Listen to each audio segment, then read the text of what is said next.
Yes, I read a YA. It was by accident.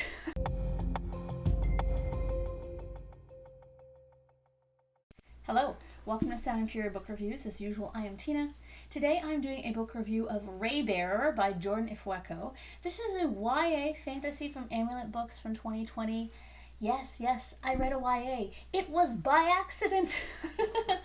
Audible did not advertise this was a YA when I grabbed it. They were offering it for free in one of their email promos.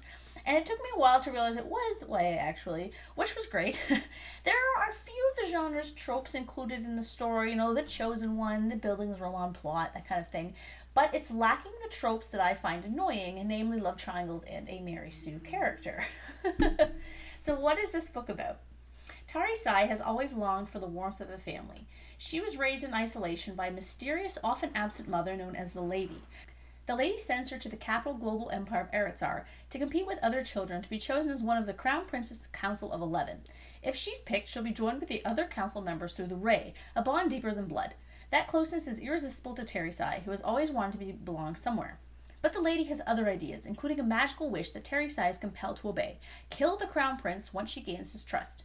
Tari Sai won't stand by and become someone's pawn, but is she strong enough to choose a different path for herself?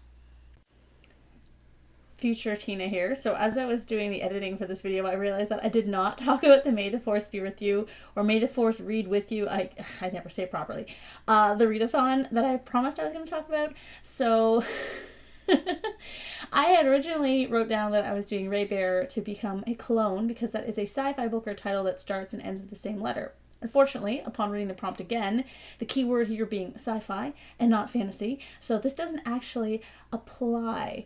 So I think actually instead I have to be a Twi'lek, which is fine, because it's either a romance book or a book that's part of a duology. And as far as I know, that Raybearer is a duology and not a series. So if I'm wrong, that's fine. I'll just be a default boring human and this book won't count. But if I'm not, then fine. I'll be a Twi'lek and that's fine. That's fine. Though being a clone would be cool too. So what drew me into the novel, as in I kept listening to it once I realized it was YA, was the absolutely compelling and rich world building. The book starts with the main character as a child, something I don't normally care for, but even that section was compelling in that the world Ifueko has created is so complex and easy to picture at the same time. It's rife with African influences, but rather than an idyllic reimagined Africa, it's its own fantasy world complete with empires, inequality, and magic. And there's not too much magic. It's accepted in the world in various iterations, but not everyone is like a wizard or something like that. There's an underworld full of demons, there's portals, curses, jinns, and rare magical gifts.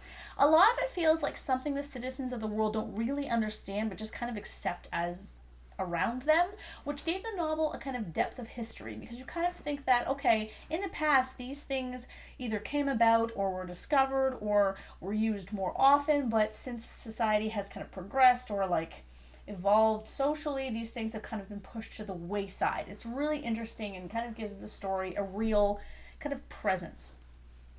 The main character, Tari Sai, is a wonderful young woman with flaws, struggles, strength, and determination. She's young, but she's also been trained for years in the things that she's good at, so some of the big decisions she makes aren't unrealistic. Her upbringing and desire for a family, for love, are what spur her to make choices that are based on compassion and care. The story itself takes a while to build up speed, and the last bit, though, is too fast, almost like it was speeding up and then couldn't slow down. But it wasn't a pacing issue that bothered me too much.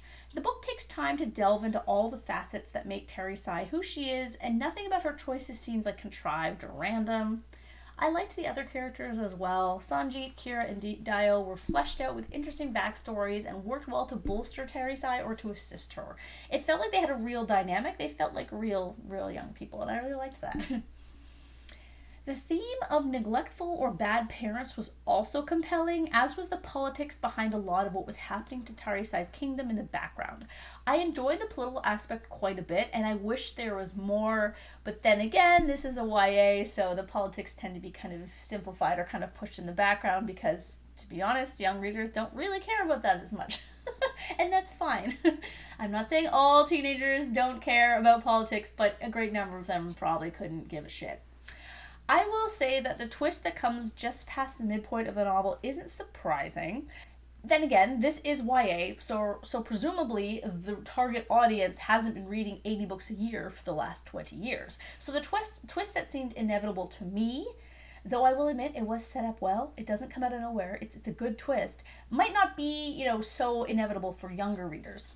One thing, though, that was a bit confusing to me was how non patriarchal and sexist the world seemed to be, yet a lot of the story hinges on there only being a male emperor. This didn't seem to fit with the world build, as I don't recall any other instances of sexism in the story, so it didn't really explain why this one particular thing was sexist where nothing else was. So it kind of felt like that didn't really fit, and I was kind of like, that's kind of weird. But overall, I mean, really, these are minor things. I really enjoyed this book, and it's a YA I would definitely encourage my kids to read when they're older. And yeah, will I read the second one? I don't know. Probably not. I have so many other things to read, but totally recommend it, especially if you like YA and fantasy.